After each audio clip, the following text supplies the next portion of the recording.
नमस्कार। प्रजापिता ब्रह्मा कुमारी ईश्वरीय विश्वविद्यालय में आज ज्ञान मंथन स्टूडियो में एक ऐसी दिव्य प्रभावान व्यक्तित्व जिन्होंने पिछले 60 सालों से ईश्वरीय ज्ञान में चलते हुए अपने जीवन को सफल बना रहे, अपने समय श्वास और संकल्प को ईश्वरीय सेवा में लगाकर अपने जीवन को सफल किया। ऐसे हैं हमारे प्यारे भ्राता मेहरचंद भाई। जी हाँ, आप उत्तराखंड और करनाल के वहाँ के निर्देशक हैं। आपकी छत्र छाया में करीब से करीब 800 गीता पाठशाला और 21 सेवा केंद्र चलते हैं। आइए ऐसे दिव्य प्रभावान व्यक्तित्व से मिलते हैं जिन्होंने अपने जीवन को सफल किया है और सफलता के सूत्र को अपने आप को बांधते हुए आगे बढ़ रहे हैं। मिलते हैं हमारे मेहरचंद भाई जी से। भाई साहब ओम शांति। भाई साहब, जैसे कि आप साकार बाबा को भी आपने देखा, वो पल आपके आंखों में सदा ही दृश्य घूमता रहता है। उससे पहले हम आपसे जानना चाहेंगे कि आपका जन्म कहाँ हुआ था? मेरा जन्म अम्बाला जिला के एक छोटे से गांव हल्दरी में 4 अप्रैल 1949 में हुआ। और पढ़ाई लिखाई कहाँ हुई? पढ़ाई भी मैंने वहाँ की और अम्बाला कैंट की। और फिर युद्ध काल में आपने कौन कौन से कार्य किए? मैं बचपन से ही 15 साल की आयु से इस ज्ञान में आ गया था और बाबा की सेवाओं में लग गए और साथ ही साथ मैंने सर्विस भी की 34 साल शिक्षा विभाग में। परंतु सर्विस करते हुए भी मैं आश्रम पर ही रहा और सेवाएं करता रहा और सेवा केंद्र खोलते गए। लगभग 30-35 सेवा केंद्र खोले। मेहरचंद भाई जी, जिस प्रकार से आपकी पूरा उत्तराखंड एरिया है, उस एरिया में जो विकास हुआ है, उससे पूर्व मैं आपसे जानना चाहूंगा कि आपको ज्ञान कैसे मिला? ऐसा था कि मैं 9th क्लास में पढ़ता था। एक अध्यापक जो ज्ञान में चलते थे वो हमारे स्कूल में आ गए थे। उन्होंने कुछ ज्ञान की बातें क्लास में की थी। मैंने उन्होंने 2 बातें की, क्लास में खड़ा हो गया। एक थोड़ी थी, मैंने उनसे क्वेश्चन किया, सर मैं आपसे एक बात जानना चाहता हूँ कि यदि भगवान का अवतरण हो चुका है, क्या आप उसकी पुष्टि कर सकते हैं? वो मेरी तरफ देख के सोच में पड़ गया कि छोटा बच्चा इतना बड़ा प्रश्न कर रहा है। तो मैंने कहा कि क्योंकि आज संसार में अनेक भगवान कहलाने वाले लोग घूम रहे हैं। मैंने उसको ये भी कहा कि हरिद्वार जाओ, वहाँ भगवान की नेम प्लेट्स बहुत लग रही है। अब ये मैं कैसे मानूं कि आप कह रहे हैं कि जो भगवान आ चुका है, क्या वो राइट है? इसकी मैं पुष्टि चाहता हूँ, क्योंकि बहुत भगवान इस संसार में आजकल अपने को कहला रहे हैं। ये कब की बात है? ये सब 1964 की बात है। अच्छा। बाबा साकार में थे। अध्यापक ने मुझे कहा कि आप छुट्टी के बाद मिलना।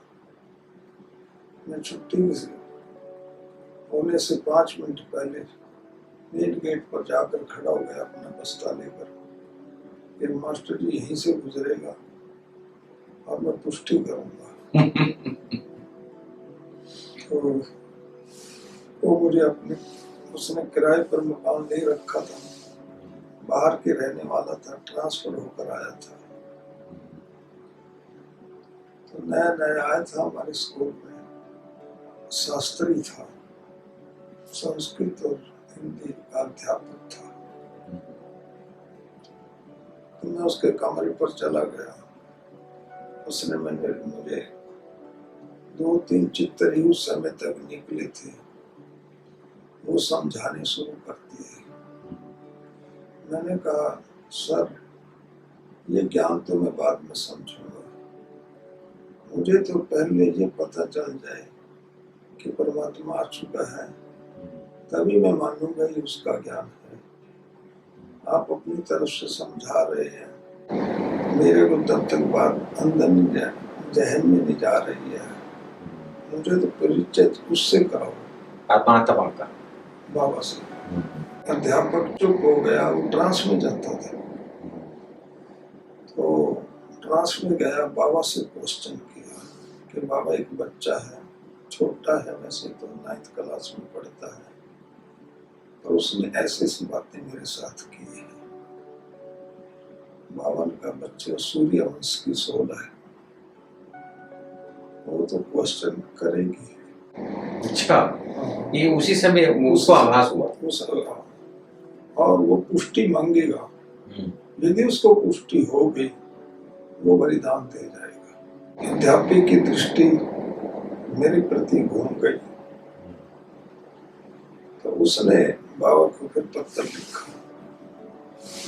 मेरे से लिखवाया। मैंने बाबा को पत्र लिखा कि बाबा मास्टर जी कह रहे हैं कि भगवान आ चुका है। मैंने इनसे कहा कि मुझे इसकी पुष्टि करके दो, पर मास्टर जी पुष्टि तो कर नहीं पा रहे हैं। इसलिए यदि आप सचमुच भगवान हैं तो मुझे उसकी पुष्टि चाहिए। बाबा समझ गए, बाबा कह रहे मतलब मन ही मन बोलते रहे आप? लिखित में भेज, लिखित रूप में भेजा और बाबा को पत्र लिखित में दे दिया। साकार बाबा? हाँ, क्या बात है। साकार बाबा का रेडिंग से जवाब आया। अच्छा, कि बच्चे, मैंने आपको ढूंढने के लिए इसको आपके स्कूल में भेजा है, मास्टर जी को ट्रांसफर करके, तो मुझे ढूंढ रहा है, मैं आपको ढूंढ रहा हूँ। बाबा का बहुत मार्मिक पत्र था, तो मैं समझ गया, और सारा पत्र फर्स्ट पर्सन में था। मेरे दिमाग में एक बात छोटेपन से चलती थी कि परमात्मा जब आएगा वो प्रथम पुरुष में बोलेगा, सेकंड पर्सन यूज नहीं करेगा। यदि जो सेकंड पर्सन यूज कर रहा है वो गॉड नहीं है। गीता भगवानुवाच है, फर्स्ट पर्सन है। भगवान आएगा तो प्रथम पुरुष में बोलेगा। सारा पत्र प्रथम पुरुष में था, तो मैं समझ गया कि शास्त्री जी तो पुष्टि नहीं कर सके, पर बाबा ने अपने पत्र से मुझे संतुष्ट कर दिया। फिर मैंने शास्त्री जी को कहा, आप मुझे 7 दिन का कोर्स कराओ। अच्छा, ये पत्र आने के बाद आपने शास्त्री जी को कहा कि आप ज्ञान सुना सकते हैं? तब सुना सकते हैं। मतलब जब क्लियर हो गया कि भगवान आया हुआ है, और लेटर जो शिव बाबा ब्रह्मा बाबा का आया, तब जो क्या है वो क्लियर हुआ। तो और बाबा ने फिर शास्त्री जी ने मेरे को बताया कि बाबा ने मुझे कहा कि सूर्य वंश की सोल है। अच्छा, साकार बाबा ने ही कहा। वाह। तो आप इसको संभाल के रखना। तो शास्त्री जी का मेरे ऊपर बहुत अटेंशन रहता था। हम उस समय क्लास में 25 के लगभग बच्चे थे शास्त्री जी के पास जो ज्ञान सुनने जाते थे। एक दिन क्या हुआ, स्कूल में हमारा जो मॉनिटर था ज्ञान का, उसका दिमाग खराब हो गया। तो प्रिंसिपल को पता चला, ज्वाइंट पंजाब था, तो उसने, सरदार थे प्रिंसिपल, तो उसको डंडा लेके सारे क्लासेस में गया कि कौन कौन योगी, हमें योगी कहा करते थे, कौन कौन योगी है खड़े हो जाओ। उसने सबको डंडे मारे। अच्छा, कि यदि आप वहां जाओगे तो तुम्हारा नाम स्कूल से काट दिया जाएगा। जो भी ब्रह्मा कुमारी में जाएगा। हाँ, ब्रह्मा कुमारी तो नाम ही नहीं था, योगी। योगी था। अच्छा, योगी कहते थे शास्त्री जी को, योगी कहते थे। ये योगी के चेले, और क्लास के टीचर भी थे वो। हाँ, हमारे टीचर भी थे। अब बच्चे खड़े होते जाए, दिखाते जाए, मैं तो खड़ा ही नहीं हुआ। तो बाबा ने पहले दिन क्लास में कह दिया था शास्त्री जी को कि इस क्लास में मेरा एक बच्चा है, बाकी नहीं। तो अगले दिन ही सबको डंडे पड़ गए, वो तो गए नहीं क्लास में। मैं चला गया। मुझे लगा कि आपने डंडे नहीं खाए। मैंने कहा मैं क्यों डंडे खाऊं, बाबा का बच्चा हो। मैंने कह दिया, मैंने बोला ही नहीं, मैं खड़ा ही नहीं हुआ। एक दो लड़के कहने लगे कि आप भी तो जाते हो, आप क्यों नहीं खड़े हुए। मैंने कहा क्यों, मेरे मत्थे पर लिखा है, नहीं होता मैं खड़ा, मैं क्यों डंडे खाऊं। तो चुप हो गए। अब मैं मॉनिटर था क्लास के। हाँ, अच्छा। मेरे आगे कोई बोलता तो था नहीं, डरते थे कि यदि मैं हम इसको कह दिया कुछ कल को हमें पिटवाएगा। तो बाबा ने तो कह ही दिया था कि मेरा एक बच्चा है और वो बहुत चतुर है, ऐसे काबू आने वाला नहीं है। तो मैं क्लास में गया, शास्त्री जी हंसने लगे। तो पता चल गया कौन सही का, सारे गए। शास्त्री जी तो सारे डंडे खाए बैठे। कहता आप, मैं खड़ा ही नहीं हुआ, जरूरत ही क्या थी, मेरे मस्तर पर लिखा मैं जाता हूँ। कहता बाबा ने कह दिया तो मुझे पहले बता दिया था कि वो काबू आने वाला नहीं किसी के लिए। हम बड़ा कंठ जाने लगे तो ध्यानी दादी जी थे, राधे बहन जी थे। मम्मा की मासी थी। ओके, ध्यानी दादी। ध्यानी दादी एक आदर्श थी। मैंने अपने जीवन में यदि किसी को आदर्श माना है तो ध्यानी दादी को माना है, बाबा की बात। अच्छा। हाँ, वो बिल्कुल सेंट थी। उसको दुनिया के किसी पाप कपट का ज्ञान ही नहीं था। बहुत बुरापन था, बहुत मिठास थी बोलने में। मैं तो बच्चा था। मैं जाता था 13 किलोमीटर जाता था गांव से, दिन में जाता था 10 बजे।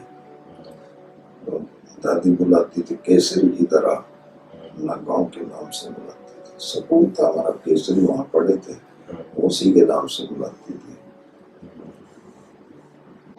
दानी दादी माउंट आबू जाके आई।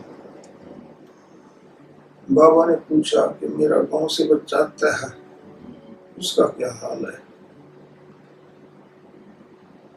दानी दादी कहने लगी, बाबा अम्बाड़ा कैंट के इतने भाई बहन हैं, आपने किसी को याद नहीं करा, तुम छोटे से बच्चे को याद कर रहे हो आप।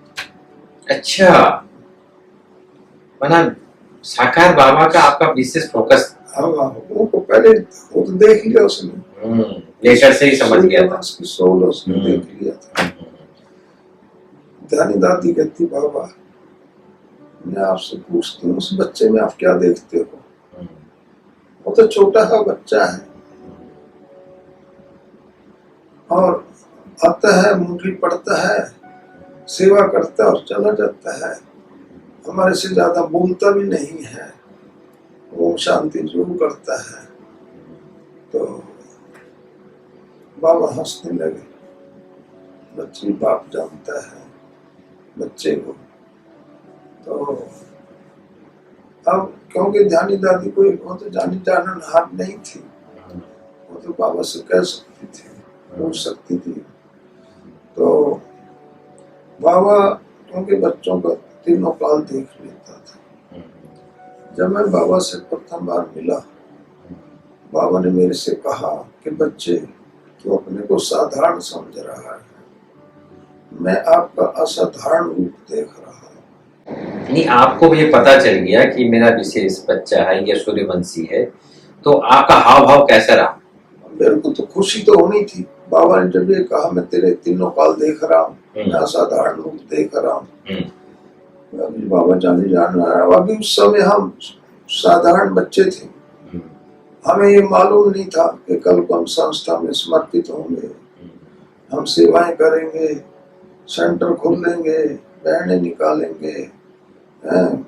ये तो आइडिया ही नहीं था। बस वो तो ये है कि बाबा मिल गया और क्या चाहिए, बस और कुछ नहीं थी, धुन एक ही थी। तो बचपन से आपको वो तलक थी कि हमको बाबा मिलना चाहिए। हाँ, बस भगवान के दर्शन करने का मुझे बचपन से ही शौक था। मैं छठी क्लास से ही भगवान कपड़ा डालता था। किसकी पूजा करते थे आप बचपन में? श्री कृष्ण को।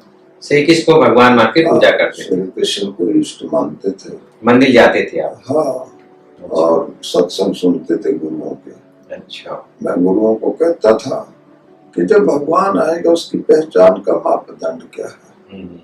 अच्छा, कहते भी थे आप? एक गुरु से क्वेश्चन किया था। अच्छा। जब भगवान आएगा उसकी पहचान का क्या मापदंड है? क्या मैं कहीं भी ये लिखा नहीं है कि भगवान आने पर उसकी पहचान ये है। अब भगवान ने कहा मैं गुप्त रूप में आता हूँ, साधारण रूप में आता हूँ, मुझे कोटन में बिरला पहचानते हैं, तो हम कैसे पहचानेंगे? तो गुरु जी ने मुझे कहा पवित्रता के आधार पर। जवाब तो पूरा नहीं दे सका, मैं संतुष्ट तो नहीं हुआ उससे कि अभी पहचान का मापदंड क्या है, वो तो है ही नहीं कहीं भी लिखा हुआ। तो बाद में मुझे रियलाइज हुआ कि वास्तव में परमात्मा की पहचान का मापदंड है कि वो प्रथम पुरुष में बोलेगा। जो प्रथम पुरुष में बात करेगा तब मैं उसको गॉड मानूंगा। मेरे मन में ये बात गीता से आई हुई थी। गीता पढ़ते थे बचपन से? छोटेपन से मातेश्वरी आते थे, हफ्ता हफ्ता रहते थे। मातेश्वरी से हम अव्यक्त रूप में भी मिले 1973 में। अच्छा। मेरी पोस्टिंग करनाल हो गई थी, मैं करनाल आ गया था अम्बाड़ा से। संदेशी 24 जून को भोग लेकर गई, दादी मनोहरी इंदिरा करनाल आए हुए थे। तो भाई बहनों ने कहा कि 24 जून है, मम्मा से हम मिलना चाहेंगे। तो संदेशी ने ऊपर मैसेज दिया बाबा को। बाबा ने कहा कि वो काली है, भेंट मांगेगी। अच्छा। यदि करनाल के बच्चे भेंट देने के लिए तैयार हैं तो मैं भेज देता हूँ। अच्छा। संदेश दोबारा चली गई, उन्होंने कहा कि बच्चे तैयार हैं सब बलि देने के लिए। हाँ। उसके बाद मम्मा ने एंटर कर लिया। अच्छा, मम्मा आई थी? हाँ, मम्मा का दृष्टि देने का ढंग अलग था, एकदम पहचान गई। आगे मम्मा, तालियां बज गई। अच्छा, किसके तन में आई थी? संदेशी थी एक बहन, अमीर चंद की सिस्टर थी। अच्छा अच्छा अच्छा। अमृत बहन। अमृत बहन आजकल राजस्थान में है। अच्छा। तो बहुत अच्छी बहन है, शरीफ है। जी जी जी। तो क्या है कि आ गई मम्मा, सबसे बातचीत करने लगी। सबसे पहले भाग दीदी को पकड़ा, जो मनोहर इंदिरा दादी के साथ की थी। वो उस समय वहां पर नौकरी करती थी, तब दादी के पास नहीं थी, करनाल में रहती थी, आश्रम पर सर्विस करती थी। उसने उसको कहा कि भाग अपना धन मम्मा को दे। अच्छा। बाबा को दे दे। भाग बोली, धन मम्मा, तन और मन ले लो, धन छोड़ दो। उसने कहा, सारे पीछे पड़ गए। तो जब कमिटमेंट करी थी तब सोचना था। हाँ, बलि चढ़ना था। जब कमिटमेंट कर ली, अब यस करो। सबने बल दिया तो उसने मान लिया। भाग बहन। ओके। बाद में भाग बहन माउंट आबू आ गई मनोहर दादी के पास, समर्पित ब्राह्मणी रूप में ब्राह्मणी बनी। तन मन धन अपना सारा फिर लगाना ही था, लगाना ही था। मम्मा ने क्योंकि मान लिया था और मम्मा को दिया हुई चीज तो चलेगी। तो इस तरह से एक एक भाई से मम्मा ने मांगा। उसकी वीकनेस, कमजोरी, कोई क्रोध करता तो उससे क्रोध मांग लिया, कोई लोभ ही था, वो लोभ संस्कार था, किसी का कोई और गलत संस्कार था, मेरे से भी मांगा, मेरा नंबर पड़ गया। अच्छा। बच्चे अपने पुराने संस्कार मेरे को देते। अच्छा। क्योंकि उस समय मेरे में गुस्सा बहुत था। ओके। आरंभिक स्टेज पर। ऐसे भी हिमाचल और उस साइड के लोग थोड़ा सी और वो धरती का असर जी जी बहुत था। जी तो हमारे में जोश, खरोश, गुस्सा, अहंकार, मैं अपने से किसी को बड़ा मानता ही नहीं था। मेरे को नशा था कुछ, तो अंदर था वो, बाहर ही मैं शो नहीं करता था। तो मम्मा को तो पता था, अब वो तो जानी जानना आ रहा है, सही बात, वो तो अंदर की बात को पहचान जाते। पहचान रही है। मैंने कहा मम्मा ठीक है, आपकी बात मैं दूंगा, आपने मांग लिया, ठीक है। तो फिर मैं धीरे धीरे वो संस्कार बदला, एकदम नहीं बदला गया, अच्छा, समय लगा मेरे को, क्योंकि कठोर संस्कार पूर्व जन्मों का था, एक जन्म का नहीं था ये। अच्छा, हाँ, क्यों अच्छे पदों पर रहे तो अहंकार तो फर्स्ट पोजीशन का आ ही जाता है। आ जाता है ना। तो वो था ही, वो इमर्ज था बहुत ज्यादा। तो मैं सोच में पड़ता था कई बार, ये संस्कार जो है ये राजकुल का है, राज्य सत्ता पर रहा हुआ, इसलिए ये संस्कार जागृत होता है बार बार। मैं फिर धीरे धीरे धीरे अपना संस्कार टोटली चेंज कर दिया, आत्मीयता में आ गए आप। उस समय तो दादी नौरिंद्र मेरे को कहा करती थी दरवाशा ऋषि। अच्छा, ये दरवाशा ऋषि का अवतार है, टाइटल मिला था, टाइटल मिला था। क्या बात। तो मैंने कहा ठीक है, क्योंकि आईगिरी था मैं अपने संस्कार से, ठीक कह रही है। तो क्या हुआ कि सर्विस करते रहे, फिर मेरे को सेवा का बहुत ज्यादा शौक था, एक्सट्रीम था सेवा का जुनून। तो फिर हमने सेंटर स्टार्ट करे खोलने। मैंने करनाल से भिवानी सेंटर खोला जाके, अच्छा, बहल खोला, और उस एरिया में काफी प्रदर्शनियां करी। 21 सेंटर हैं टोटल, 800 ये गीता तो पाठ। पहले के हैं, ये तो अब है ही नहीं मेरे पास, मैंने बहुत खोल के दे दिए। अच्छा, तो फिर मैंने आके कैथल सेंटर खोला। अच्छा, कैथल भी फिर मैंने कैथल वाला को पकड़ा दिया, भिवानी वाला को पकड़ा दिया। अच्छा, क्योंकि बहनें नहीं थी, मैं अकेला था, खोल देता था।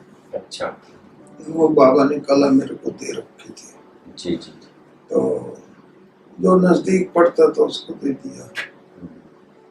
तो उसके पश्चात मैंने करनाल संतनगर खोला, फिर 7 सेक्टर खोला, करोंडा खोला, नीलोखड़ी खोला, मिसिंग खोला, जी जी, ये सारे, फिर असंध खोला, फिर रजौंद खोला, राहड़ा खोला, सालवन, ये सारे ब्रांचें खोली।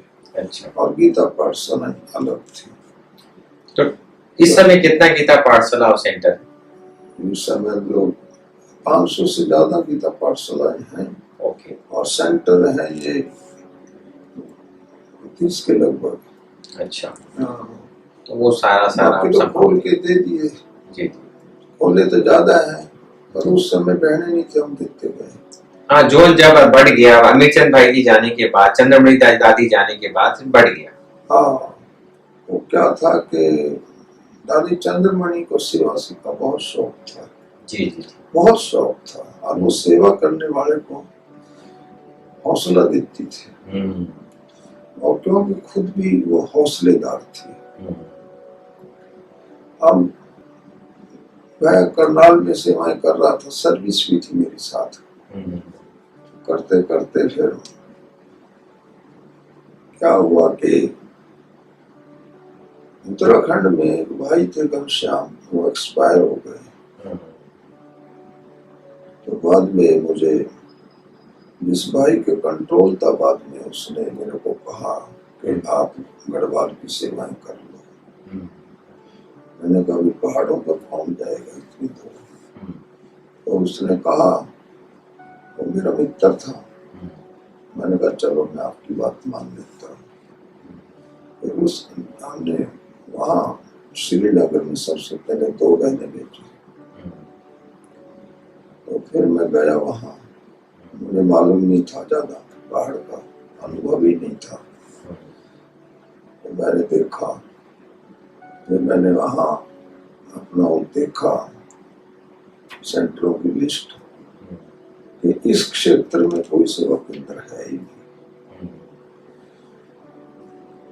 इतना एरिया खाली 300 बाई 500 किलोमीटर का एरिया खाली था। अच्छा, मैप में आपने देख लिया था? हाँ, ओके। मैंने फिर वहाँ 2020 से ज्यादा कार्य शुरू किया। उससे पहले थोड़ा स्टार्ट करे, फिर हमने खोलने शुरू करे सेंटर। कोरोना काल से अभी तक कितना खुल गया? अब वहाँ पर 21 सेंटर 500 गीता पाठशालाएं खुल गई है। अच्छा। 500 से भी ज्यादा है, और तो 500 की तो लिस्ट हमने भेज दी है माउंट आबू। इस जो आप सेंटर खोलते हैं, कौन कौन से ऐसे विघ्न आते हैं, कौन कौन सा ऐसा आपको परिस्थितियों का सामना करता है और उसका सामना कैसे करते हैं? ये सेंटर खोलने में कभी कोई परिस्थिति नहीं आई है। क्या बात है? नेवर। क्योंकि कुछ बाबा का मुझे वरदान रहा है। मैं जिस स्थान पर जाके खड़ा हुआ वहां मुझे सपोर्टर ही मिले। अच्छा, वो सूर्यवंशी का जो वरदान मिला था संदेशी के द्वारा, उससे भी काफी प्रभाव पड़ा। हाँ, मेरा मतलब ऑरा से लोग प्रभावित होते हैं, मुझे नहीं मालूम, परंतु बाबा मुझे शक्ति इतनी देता है, मेरे सामने कभी कोई क्वेश्चन नहीं करता, कोई भी नेगेटिव नहीं बोलता है। सिर्फ एक जगह थोड़ा सा आया था, एक स्थान पर मुझे पता चला कि यहाँ बहनों का विरोध कर रहे हैं उत्तराखंड में कि ये ब्रह्मा कुमारी श्रेष्ठ धर्म है, ये सनातन धर्म नहीं है। मेरे कान में किसी ने बात करी कि आपका नंबर अब बोलने को आएगा, इस बात को आपने स्पष्ट करना है। मैंने विधायक भी थे, वहां के कमेटी की प्रधान भी थे, इंस्पेक्टर पुलिस भी थे। मैंने कहा भाई और बहनों, ब्रह्मा कुमारी संस्था ही रियल सनातन धर्म है। आप जानते हैं कि ब्रह्मा की ड्रेस व्हाइट थी, तो हम ब्रह्मा के बच्चे ब्रह्मा कुमार, हमारी भी व्हाइट ड्रेस है। सरस्वती माँ की ड्रेस व्हाइट दी जाती है, उसका वाहन भी व्हाइट है, इसलिए हम ब्रह्मा सरस्वती के बच्चे हैं। तो कौन हुए ब्रह्मा की औलाद? सनातन धर्म ही है। मैं कह, रेड कपड़ा तो ऋषि मुनियों से यहाँ से आया है, शंकराचार्य से। ऋषि मुनि भी व्हाइट ड्रेस पहनते थे। मैंने कहा व्हाइट सबसे पवित्र वस्त्र है। क्यों? मैंने तो सिद्ध किया। मैंने कहा जब आग जलती है पहले रेड होती है, उसके बाद वो व्हाइट होती है। दूसरी बात, सूर्य की रेस जब प्रिज्म पर पड़ती है 7 रेस होती है। जिस रेज को वस्तु स्वीकार कर वापस कर देती है उसका वही रंग होता है। जो वस्तु 7 रंगों को समा लेती है वो ब्लैक होती है। जो 7 को वापस कर देती है वो व्हाइट होती है। अच्छा। व्हाइट त्याग और तपस्या का प्रतीक है। ये ब्रह्मा कुमारी ईश्वर विद्यालय व्हाइट वस्त्र इसलिए धारण करता है क्योंकि पवित्रता है। सनातन धर्म का ये संस्था है। जो जन्माष्टमी मनाते हो, जो शिवरात्रि मनाते हो, जो रक्षाबंधन मनाते हो, क्या वो सनातन धर्म नहीं है? और जो लोग ये कहते हैं कि ये क्रिश्चियन है, क्रिश्चियन कभी साड़ी नहीं डालते हैं, हमारी बहनें साड़ी डालती हैं। हमारे लक्ष्मी नारायण का बैज लगा होता है, क्रिश्चियन कभी ये बैज नहीं लगाते हैं। बराबर। अच्छा, लोग समझे थे ये लोग क्रिश्चियन लोग हैं क्योंकि व्हाइट ड्रेस पहनते हैं। हाँ, यस यस। तो उन्होंने बाबेड़ा मचा रखा था ये क्रिश्चियन। जब मैंने बोला, मैंने कहा आप में हिंदू कौन कौन है? सारे हाथ खड़े थे। मैंने आप मैं आपसे पूछना चाहता हूँ, आप में गीता कौन कौन पढ़ते हैं डेली? एक भी हाथ खड़ा नहीं था। मैंने क्रिश्चियन बाइबल पढ़ता है, मुस्लिम कुरान पढ़ता है, सिख गुरु ग्रंथ साहब पढ़ता है, और हिंदू गीता नहीं पढ़ता। वो क्या हुए? हिंदू हुए? मेरी तरफ देखने लगे सब, मेरे गले से पकड़ लिया। मैंने किस हिंदू धर्म का, जिसका कोई धर्म नहीं, वो आज हिंदू रह गया है। आज 2 अरब 68 करोड़ क्रिश्चियन है, 2 अरब से ऊपर मोहम्मदन है, हिंदू 1 अरब 15 करोड़ है। आप तीसरे नंबर पर क्यों गए? आपका फर्स्ट नंबर होना चाहिए था। सनातनी नहीं थे। हाँ। मैंने कहा, विचारो अपने ऊपर। हमने अपने धर्म का नाम 3 बार बदला है। हमारे धर्म का नाम था आदि सनातन देवी देवता धर्म। जब द्वापर में देवता वहां मार गए बने, हमने देवी देवता शब्द कट करके आदि सनातन धर्म, और अब कहने लग गए हिंदू धर्म। मैं पूछना चाहता हूं कि आपका बाप कौन है? यदि बुद्ध धर्म वालों से पूछे तो वो बताएंगे हमारा बाप महात्मा बुद्ध है। क्रिश्चियन से पूछो, कहेंगे हमारा फादर क्राइस्ट है। मुस्लिम से पूछो, कहेंगे हजरत मोहम्मद है। यदि हिंदू धर्म वालों से मैं पूछना चाहता हूँ, आपका बाप कौन है? आप किसने पैदा किए? एक भी जवाब नहीं था। मैं क्या आप बिना माँ बाप की औलाद हो क्या? मैंने क्वेश्चन कर दिया पब्लिक से। अलग अलग वो नाम देते हैं, क्या हनुमान बोलते हैं, कभी राम बोलते हैं, कभी कुछ बोलते हैं। एक भी जवाब नहीं आया। तब मैंने उनको बताया, बौद्ध मंदिर बनाते हैं, महात्मा बुद्ध का स्टैचू लगाते हैं। क्रिश्चियन बनाते हैं, क्राइस्ट का लगाएंगे। सिख गुरु ग्रंथ साहब रखेंगे, वहां 10 गुरु रखेंगे। हिंदुओं का ने किसकी स्थापना की? हिंदू धर्म वालों ने शिव की स्थापना की है। वर्ल्ड में सबसे ज्यादा आज भी शिवालय है। आप शिव की औलाद थे, परंतु आप अपने बाप को भूल गए हैं। इसलिए अपने बाप को भूलने के कारण आपकी ये दुर्दशा हुई। बहुत तालियां बजी। विधायक महोदय बोले खड़े होकर, आप ही इस धर्म को संभाल सकते हैं। अच्छा, क्या बात। हमें तो इस धर्म का नॉलेज नहीं, अपने धर्म को हम तो भूले बैठे हैं। आप सनातन धर्म को आगे ले आ सकते हैं।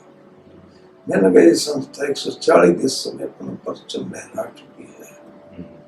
सारे वर्ल्ड में सनातन धर्म की गूंज बजने जा रही है। और इस सनातन धर्म के यदि कोई बल देगा तो ब्रह्मा कुमारी संस्था देगी। सही बात। तो बहुत खुश हुए लोग। बाकी मेरे सामने कोई आकर नहीं बोला। ये था मेरे साथ गिरीश भाई स्वामीनाथन का अच्छा, छोटा ये बैठे बैठे डर रहा। अच्छा, आप तो इतने फ्रैंकली बोलते हो, आप में भय नाम की कोई जगह ही नहीं है। मैं क्यों, हमारे पास सत्य ज्ञान है। हाँ, और क्या, इसलिए कोई बोल नहीं सकता। और शिव बाबा ने डायरेक्ट दिया है, तो नेचुरल है। उनको क्या, उनको मालूम ही कुछ नहीं होता। तो मैं क्या, मैं सब बातें जानता हूँ, हिस्ट्री से मैं सिद्ध कर सकता हूँ सब चीजें। सही बात है। बेचन भाई, जैसे कि आप शुरू से आपने साकार बाबा को आप जब देखे थे साकार में, तो जब आप मिले तो पहला इंप्रेशन क्या आपके जीवन में? मेरे जीवन में, क्योंकि वो फरिश्ता थे। बाबा के हाथ बहुत रूई की तरह थे। बाबा की दृष्टि में एक कसक थी, एक अट्रैक्शन था, चुंबक की तरह। वो कोई इंसान नजर नहीं आते थे, फरिश्ते थे चलते फिरते। Light house. हाँ, क्योंकि पैगंबर जो होता है उसके सामने कोई चीज नहीं टिकती। पैगंबर के सामने किसी की ताकत नहीं होती है, बोलने की ताकत नहीं होती है पैगंबर के सामने। पैगंबर से आदमी देखते ही प्रभावित हो जाते हैं। जैसे महात्मा बुद्ध आए, बड़े बड़े राजा लोग उसके सामने नतमस्तक हो गए थे। तो साकार बाबा क्या इसी तरह से साकार बाबा भी, क्योंकि एक तरफ से गॉड का रथ था, पैगंबर था वो। सबसे बड़ा पैगंबर वही है, आदि देव, जिसको आदि सब धर्मों ने एग्री किया है। किसी ने एडम कहा है, किसी ने आदम कहा है, किसी ने ब्रह्मा कहा है, आदि देव कहा है। वही एक वर्ल्ड का हीरो एक्टर है। ये तो मैंने दादी जानकी से भी सुना है कि कैसे मैं पूरा विश्व घूम चुकी, लेकिन ब्रह्मा बाबा जैसा व्यक्तित्व हमने नहीं देखा। व्यक्तित्व, क्योंकि वो क्या है कि वर्ल्ड का आदि देव है जी, टोटल वर्ल्ड उसको मानता है। जब जगदीश भाई ने उनको देखा कि एक ऐसा पुरुष जो सृष्टि का नियंता है और वो रोड बना रहा है, आपने जब पहली बार देखा तो कौन सा ऐसा कर्म कर रहे थे या कौन सा ऐसा कार्य करते हुए ब्रह्मा बाबा? बाबा टोली बांट रहे थे उस समय हिस्ट्री हॉल में। तो क्या है कि उसका हर कर्म दिव्यता थी। ओके। उसमें लौकिकता कहीं नजर नहीं आती, न मम्मा में आती थी न बाबा में आती थी। क्या बात? तो अलौकिक जीवन था, एक अलौकिक मस्ती थी। तो उससे क्या होता है, हर आदमी यही चाहता है अंदर से, खींचा चना आता है। हाँ, तो वो अलौकिकता दुनिया में तो मिलती नहीं। वो देखी तो वहीं आके देखी, तब आदमी तो प्रभावित कोई भी अब हो जाएगा। चलता फिरते कैसे थे बाबा, कैसे चलते? रिश्ते की तरह थे, बहुत हल्के, बिल्कुल आराम से। वो नहीं है भाग दौड़ का, बिल्कुल फरिश्ते की तरह। बाबा का चलना, मम्मा का इसी तरह होता था। तो क्या है कि आदि देव है ना जी, जब है ही आदि देव, तो उसका तो हिसाब सबसे निराला होता है। आपने कभी क्वेश्चन ब्रह्मा बाबा से किया कुछ ऐसा? मैंने नहीं किया, बच्चा तो मैं तो अच्छा, छोटा बच्चा था, कोई एज नहीं थी ना ज्यादा। 15 साल ज्यादा एज नहीं होता है। तो क्या उस समय ना तो दुनिया का कुछ पता है। जो आपको लेटर में आपको पता चला कि आपको मैं बुलाया हूँ, आप जब वहाँ पहुंचे, मेरे को निश्चय हो गया था कि परमात्मा अवतार ले चुका है, गुप्त रूप में आ चुका है, इसका ये कार्य ही। क्योंकि फिर मैं मुरली सुनने लग गया था, मुरली में फर्स्ट पर्सन में थी सारी, वहां से सारी क्लैरिटी होती जाती है। क्योंकि उस समय 7 दिन का कोर्स तो था ही नहीं। ऐसा कोर्स में चित्र प्रदर्शन नहीं था उस समय? वो 3 चित्र थे सारे। अच्छा, अब क्या समझाएगा उसमें? तो नए आदमी को वैसी समझ में नहीं आती। बस मैं तो शिव का चित्र देखते ही चित्त था, बाकी कुछ नहीं, बलिहार हो गए थे वहीं से मैंने को मिल गया वो। क्योंकि क्या है कि बाबा ने तो टच करना होता है। जी जी जी। तो लौकिक संबंधों से, परिवार से आपको कोई बाधा नहीं आई? वो तो आई है। कैसे पार किया? बाधाएं आई है। उस पीरियड में संस्था को कोई नहीं जानता था। अच्छा, लोग हमें पागली कहते थे। तो पर हम लोगों को कहते थे, इन बिगड़े दिमागों में भरे अमृत के लच्छे, हमें पागली रहने दो, हम पागली अच्छे हैं। चुप हो जाते थे। तो क्या है, क्योंकि मेरे में बचपन से ही बाबा ने कुछ ऐसा दे रखा था, बहुत पलक थी, मेरे सामने कुछ टिकता नहीं था। उस पीरियड में भी जब मैं नया नया ज्ञान में आया, तब भी मेरे सामने कोई नहीं बोलता था, और एक प्रभाव उनको जाता था, कुछ है मैटर इस बच्चे में, कुछ अलग बात है इसके अंदर। तो ये बाबा ने मेरे को गिफ्ट दी हुई थी, और अब तक है। अभी तक वही अभी चलता तक है। भी चल रही है। मैं एक लेक्चर करता हूँ, सेंटर खुल जाता है। वाह, क्या बात है। पब्लिक आ जाती है, सेंटर खोलो यार। एक बार हम जोशी मठ गए, हाँ वही वहां ब्रांच नहीं थी, तो मुझे शिवरात्रि पर बोलना था। वहाँ ये हिंदू महासभा के 15 आदमी आके बैठ गए कि ये क्रिश्चियन है, उनको भगाओ। और मैंने जब बोलना शुरू किया, हमें तो कॉन्फिडेंस था, हमारे सामने कोई टिकने वाला नहीं है। तो जब मैं बोलना, मैं 1.25 घंटा बोला। अच्छा। वो मैंने स्टार्टिंग विवेकानंद से कर दिया। उन्होंने जब देखा विवेकानंद से स्टार्टिंग हो रही है, कहते तो फिर क्रिश्चियन कहाँ हुए, फिर तो कुछ और है बेटर। क्रिश्चियन का तो कोई शब्द ही नहीं है ना। तो फिर मैंने सारी डिटेल जब शिव के ऊपर बोली, उसने आके मेरे को जप्फी भर ली। कैसा है कि आप क्रिश्चियन को भगा सकते हो, आप में पावर है, हमारे बस की तो है नहीं, तो और आप यहाँ ब्रांच खोल दो। अच्छा, सामने से ऑफर आया। ऑफर आ गया, क्या बात। हमने खोल दी ब्रांच। ऐसे खुले सारे सेंटर। अच्छा, तो ये गॉडली गिफ्ट आपको मिला। Godly gift. अभी मैं लेटेस्ट सेंटर में 21वां सेंटर जो खोला, पठानी में खोला। अच्छा, 2025 में। हाँ, बहुत सुंदर। तो मैं वहां गया, एक भाई ज्ञान में निकला, लोग उसको पागल बना रहे थे, कितनी तनख्वाह लेता है इनसे, क्यों प्रचार कर रहा है, ये नया नया धर्म आ गया, कोई उल्टा उल्टा बोल रहे थे उसको। बेचारा दुखी हो गया, नया था उसको। जब मैं गया, मुझे आके उसने सारी सिचुएशन बता दी। अच्छा। मैंने कहा अच्छा मस्त कहता, मैं ऐसा है, बुला ले जितने भी विरोधी है। कहता अच्छा। मैं क्या, हाँ डोंट वरी। पब्लिक आ गई जी 500 के लगभग। अच्छा। और उसमें लोग आए, वो लोग जो विरोधी थे बोल रहे थे। अच्छा, वो पब्लिक में ही आ गए। हाँ, जानने के लिए 8-10 तो स्टेज पर ही बैठ गए। मेन प्रोफेसर था, कोई कुछ था, एंटी वाले। एक राज्य मंत्री था। अच्छा। मैं तो किसी को जानता ही नहीं था, वरना मैं किसी की परवाह करता हूँ, क्योंकि बाबा ने मेरे को शक्ति दे रखी है, लीडर पर ताकड़ बोलता हूँ, मैं कोई परवाह नहीं करता। मैंने जी 1 घंटा बोला। 1 घंटे के बाद राज्य मंत्री अपने आप उठ गया बोलने के लिए। अच्छा। मैं तो जानता थे राज्य मंत्री, कुर्ता पजामा तो पारा था, मैं लगता है राजनीति का।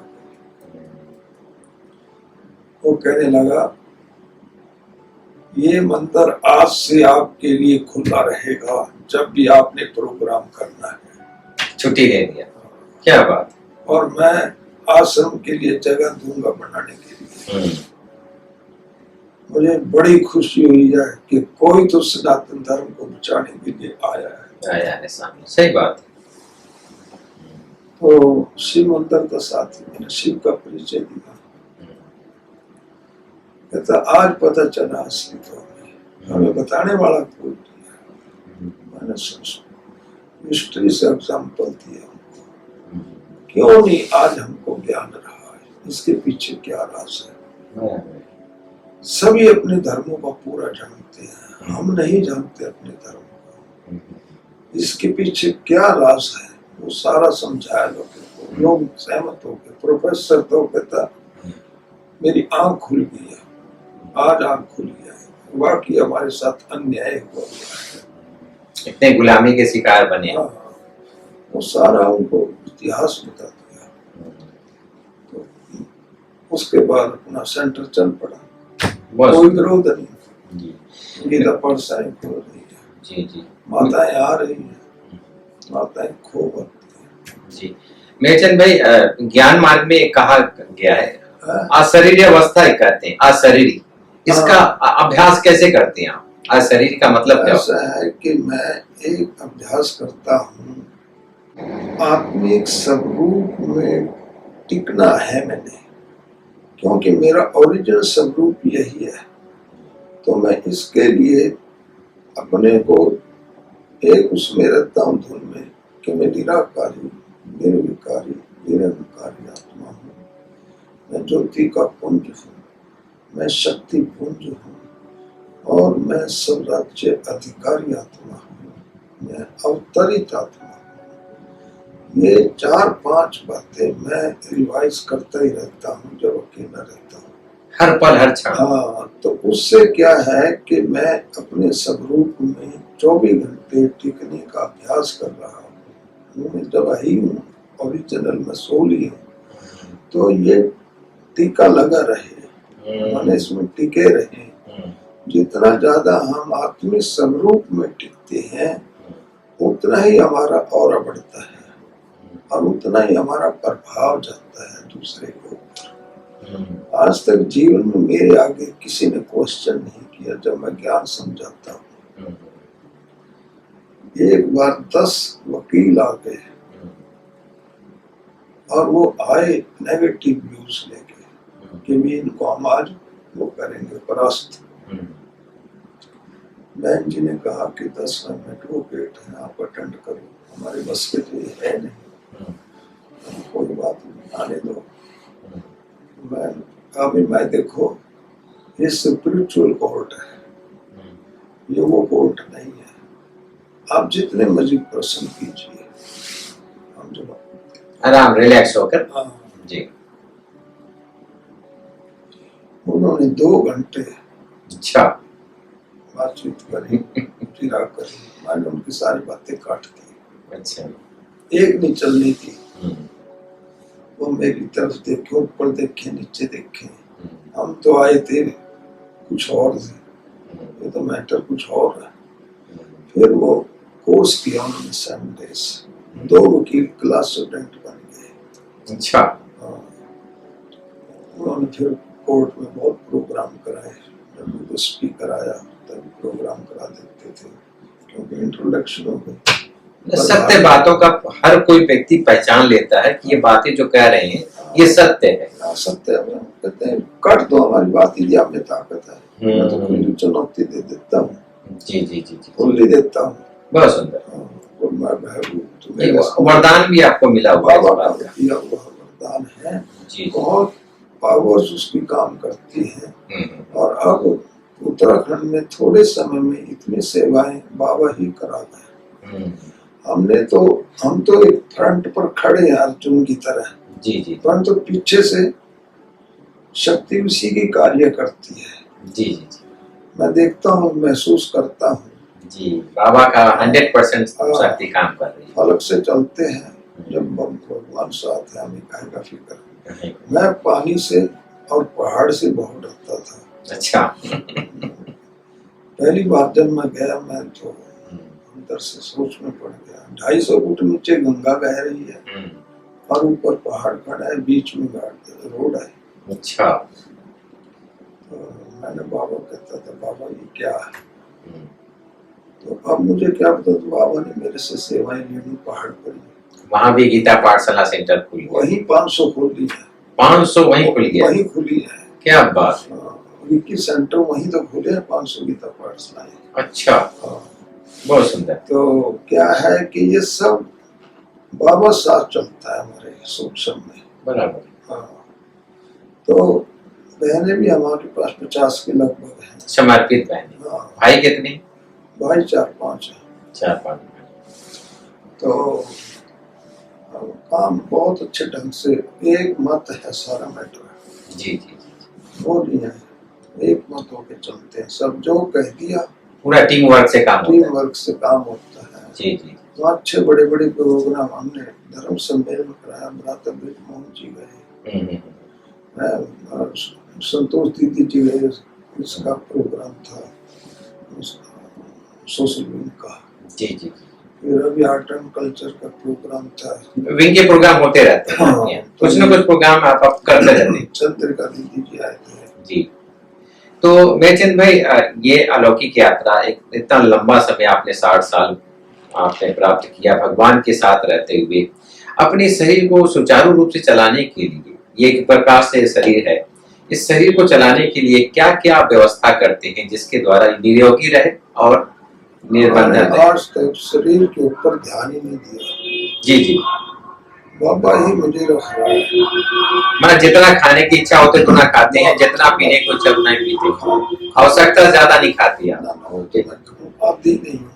अच्छा उतनी भूख लगती है मुझे कुछ ज्यादा, अच्छा। तो लिमिटेड खाते हैं ओके। और आराम से चलते हैं।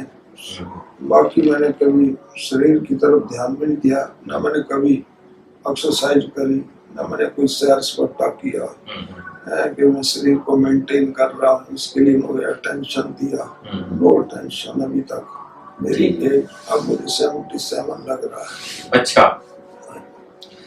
तो मुझे कोई वो नहीं है। हाँ, छोटी मोटी तो देखो छोटी मोटी चलता है शरीर में, परंतु मैं ज्यादा हूँ नहीं। बाबा ने जब तक रखना है रखेगा, उसका कार्य है। जो ने सेवा लेनी होगी ले लेगा, नहीं लेनी तो बुला ले ऊपर, हम तो तैयार बैठे हैं। जैसे दादी गुलजार 2.5 साल जो है वहाँ बैठी थी तैयार पक के, जैसे 1.5 साल तक हमारी रतनमणि दादी यहाँ बैठी थी पक के, तो जब उनको बुलाना होगा तो ऊपर बुला लेगा, जब तक सेवा लेना तो लेगा। हमारी कर्म इंद्रियों पर हमारा 100% कंट्रोल हो, राज्य हो, फुल कंट्रोल है। जी जी जी। मेरे सपने तक प्योरिटी है, मुझे उसका कोई फिक्र नहीं है। सपने भी सेवा करती हैं। हाँ, बहुत तो बाबा ने जो कह रखा, मैंने कहा ये आवश्यक है। सपने तक प्योरिटी होनी बहुत जरूरी है। थॉट पावर प्योर रहनी चाहिए। जी जी। उससे ही हमारा और बढ़ेगा, उससे हमारी सेवाएं चलेंगी। करने से नहीं होती, वो तो वो कराता है। जी जी। जैसा औरत देखता है वैसा काम लेता है। मेरे को जिस प्रकार से आज मोटी चली है लास्ट में जो अव्यक्त बातें बताई गई, बहुत अच्छी। तो वो सब चीज देखने में आता है कि एक नया नया दृश्य सामने आ रहा है, और सचमुच में बाबा एक खोल रहा है, एक नया नया दृश्य, नए नए राज खोल रहा है। उसको सारा पता है। जी जी। वो अपने बच्चों को हिसाब से चला रहा है, हमें नहीं पता होता। जी जी। उसको पता होता है। जी जी। वो हमारी कहाँ कहाँ हेल्प करता है मालूम भी नहीं पड़ता है। मैं आपको सच बताऊं, मैंने तो अनुभव किया है कि बाबा बहुत हेल्प कर रहा है। जी। मैंने अभी उत्तराखंड गवर्नमेंट से MAU करा व्यसन मुक्ति का। जी जी। मैंने एक संकल्प प्रचार फटाफट हो गया। मैंने कहा मैंने CM को माउंट आबू ले जाना, तो लास्ट ईयर गुरु समिट में धामी जी को लेके आया था। अच्छा। हाँ, होके गया। वो BJP का प्रधान भी आया, वो दोनों आए थे। अच्छा। बहुत खुश होके गया। इस बार मैंने हरियाणा के CM को इनवाइट करके आया हूँ, नैब सिंह सैनी को, उनको अभी 20 तारीख को। अच्छा। तो ग्लोबल समिट में आ रहे हैं। हाँ, उसके लिए सहमत करा के आया। बहुत खुश हो गया, बहुत प्यार से मिला हमारे से। तो ये बाबा की ही कमाल होती है, मैं आपको बताता हूँ। जी जी। बाबा ही कराता है। उनको केवल फ्रंट पर अर्जुन की तरह खड़े रहो, बाकी उसने सारा करा लेना है।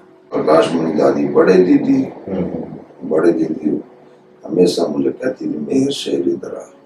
मेहर शेर? हाँ। क्या बात है। तो उसके बाद वो मेरे को हमेशा गिफ्ट देके, पर्सनल गिफ्ट देती थी। अच्छा। वो ये गाड़ी तो मिलती है, पर वो पर्सनल देती थी, ये लेके जानी आपने। अच्छा। उसकी ऑब्जर्वेशन बहुत हाई थी। कहते आने वाले समय में आप चमकेंगे। ऐसा दादी ने कहा था? मनमोहिनी दीदी। अच्छा। प्रकाश मणि दादी तो ये कहा करती थी, करनाल इस मेहरचंद इस करनाल। उस समय करनाल में था। अच्छा। बड़ी दादी। बड़े दादी का बहुत प्यार था मेरे से। समर्पित ही मैं बड़े दादी ने करवाया था। बड़ी दादी के द्वारा। कौन से सन में? करीब इन्होंने 1995 के लगभग आ गए। 1995। तो उससे पहले कुमार थे, तो शुरू से लग रहे थे, मतलब सेवा ही करते थे।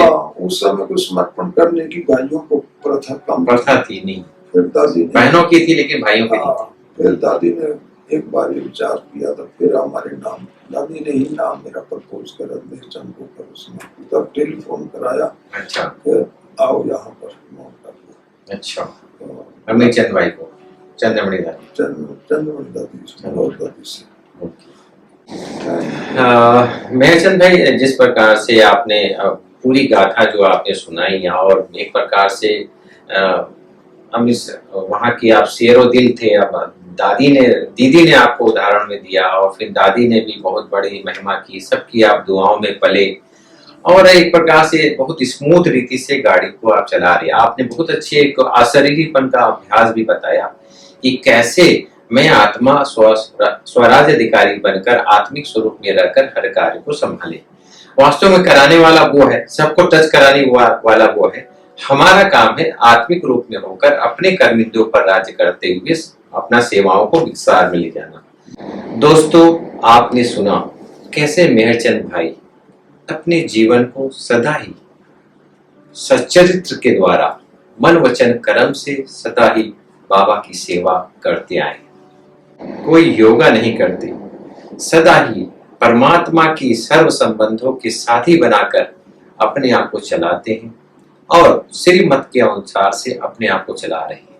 बड़ों की आशीर्वाद, उनका सानिध्य और सबकी दुआएं हमें ऑटोमेटिक उड़ा देती है। पुण्य से और दुआओं से अपने आप को भरपूर रखें और स्वयं को भगवान के आगे समर्पित करके हर कार्य करें तो आपका जीवन धन्य धान्य से भरपूर हो जाएगा और फिर आप सतयुग की दुनिया के लायक बनेंगे।